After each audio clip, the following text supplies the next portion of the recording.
The next question is from Crypto Drax. How will you market your product to medium large corporations who use internal magazines for their employee base with no blockchain or crypto experience? It's a great question. The very, very, very fundamental core principle that we have held on to from day one has been, we must create a frictionless relationship between the blockchain components of our application and everything else. So at no point can this being a blockchain-based product or brand or application ever interfere with the smooth running of the enterprise solution that we've created. So so that a business who, if I can barely turn on a computer and I still do my taxes with a pencil, I need to be able to use the VersoView application effectively for my business without learning about wallets, about MetaMask, about, private keys and like transfer fees and gas. Oh my God. Can you imagine trying to explain to a senior executive that they're going to have to pay dollars many dollars every time they click a button on the application so that the button click will work? These are the challenges that we, the blockchain industry, the greater we, everybody, not just VersoView, everybody, these are the obstacles we have, is creating frictionless relationships between blockchain features and the rest of the world. So what we did was we thought long and hard about how we create. The first is our goal to create as close to or all the way a gasless platform, and we are well on the way to achieving that goal. It will not be functionally gasless in 1.0, but we will our intention is to subsidize that, the differential, at least to some degree, so that the users who are paying the gas have been fed the gas by us in advance. So and then in future, in the phase 2 rollout, I don't want to give you a time frame for that, but I have a rough idea. It's not too far after the 1.0 launch.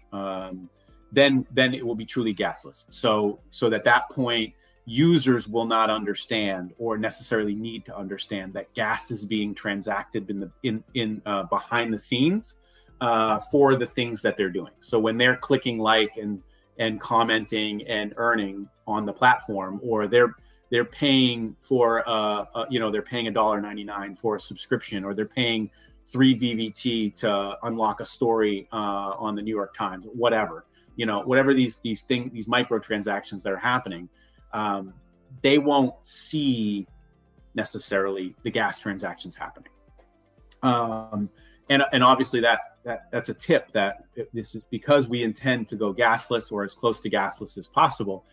It's not going to be on Ethereum main chain. So I've talked about a token migration that is happening in Q4, and more about that later. So how do we market this? Well, it's the beauty of this is it's so easy to market it. For one, my background is entrepreneurship. I've built and launched multiple companies in multiple different industries. And I can tell you right now that if there is a possible enterprise solution that's presented to me that's in the hundreds of dollars a month, then I would 100% try it every time. So the ability to convince a C-level executive or a marketing division or a operations division of a company, no matter how small, to give something that's free or up to a few $100 a try is very, very, very low barrier of entry. There is no company or organization on planet Earth that cannot afford this. So it makes it very easy to onboard users. And then it's understanding markets. So we have low-hanging fruits. And we also have a couple of very critical MOUs. There's a reason why we told you guys about the MOUs that we told you about when we did. Particularly pay close attention to Prism Consult and Match and Wood. Prism is a very, very, very well-connected, high-profile publishing consulting business. So they're not a publisher, they're a publishing consulting business. What they do is they facilitate the buying and selling of publishing companies, talent acquisitions, all sort of like that middle. They're the glue. They're the wheeling and dealing in the middle of the entire European publishing industry. And the founders and the team there are multi-decade executives from all of the relationships that they have are monstrous. And then Match and Wood is a similar type company in Australia.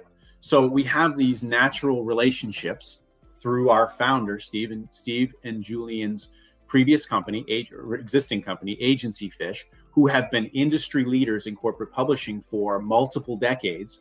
Also of note that they've been leaders back when we used to call tech multimedia. So if you want to date this company, the foundation of VersoView, Google what a multimedia company is. This is like when Netscape was like the becoming a thing. They literally created the first internet-based applications. They developed software and software solutions for companies when people were wondering if the internet was a fad. So these guys are on the cutting edge, and VersoView was born in a tiny bedroom, 30 years ago, when these two guys were like figuring out what the hell like the internet was, and then constantly being at the forefront of every bit of every industry opportunity that has come along. So our marketing is going to be very, very focused on low-hanging fruit. So the relationships that we have, the very, very strategic partnerships and MOUs that we've alluded to already having, are going to be the way that we attack the large businesses early on. So, and then the rest of the marketing simply comes as a factor of network, the network effect. If we drag in, 50 to 100 of the largest big name players, others are much easier to come on board, and we have marketing strategies to speak to them. And then our CFO Cole Warner, his background is in complex business modeling, and he's done it for Fortune 500 companies, the Australian top tier companies. So his background is figuring out all of these strategies of how do you value a market, what's the cost of customer acquisition on a given market. So we actually know roughly to the dollar how much it's going to cost to, quote, buy a new user or a client in any given market. So we've identified where those the highest concentration of business opportunity, so the most businesses, and the cost structures. So we know how to market, where to spend the dollars to get the highest value per dollar early on. And again, the larger we get, as we reach scale of our marketing, the cost per customer acquisition declines. Even though the complexity to acquire goes up, the cost declines because we have behind us users. So the beauty of user acquisition is we don't have to do that. We onboard the publication, the brand, or the business. They onboard their users.